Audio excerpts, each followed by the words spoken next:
In a world built on the expectation of instant gratification, many young Zoroastrians find themselves disconnected from the ancient words of the Corde Avesta.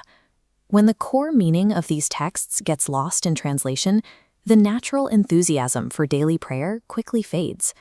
Without that anchor, the mind is easily overwhelmed by the rapid pace of modern life.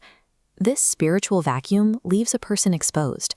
When inevitable hardships hit, or daily anxieties pile up, individuals lacking a strong internal foundation are easily swayed down negative, destructive paths. The ancestral wisdom of the faith offers a clear remedy. As you sow, so you reap. Building a resilient spiritual life requires treating the mind like a barren plot of land. To turn it into a thriving orchard, you have to prepare the soil, plant the right seeds, and tend to it every single day. Profound peace of mind never arrives by accident, and there is no shortcut to achieving it. It is a deliberate, meticulously cultivated harvest. Cultivating this garden begins with the soil. A practitioner prepares their internal foundation by living the principles of Ashtwe, which is righteousness, and strictly aligning with good thoughts, good words, and good deeds, Manashni, Gavashni, and Kunashni. This diagram of the Zoroastrian calendar shows its 30 distinct days. Each specific day is dedicated to a different Amesha Spenta, or Yazata, divine entities that govern specific aspects of creation, providing a structured blueprint for daily spiritual dedication. With the soil prepared, the garden requires daily watering. Practitioners provide this nourishment by consistently reciting the specific Nyayesh and Yasht prayers directly from the Corde Avesta. This animation illustrates the immediate mechanical benefit of that daily watering, the creation of Manthravani. It generates an active, invisible shield around the practitioner that actively deflects the chaotic, negative energies of the outside world.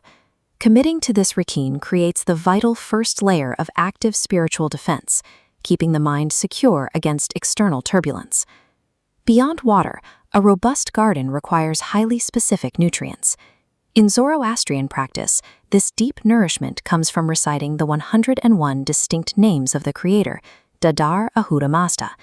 The foundational texts detail a moment when the prophet Asho Zarathustra asked Dadar Ahura Mazda a highly practical question: what exactly happens to the person who prays these specific names?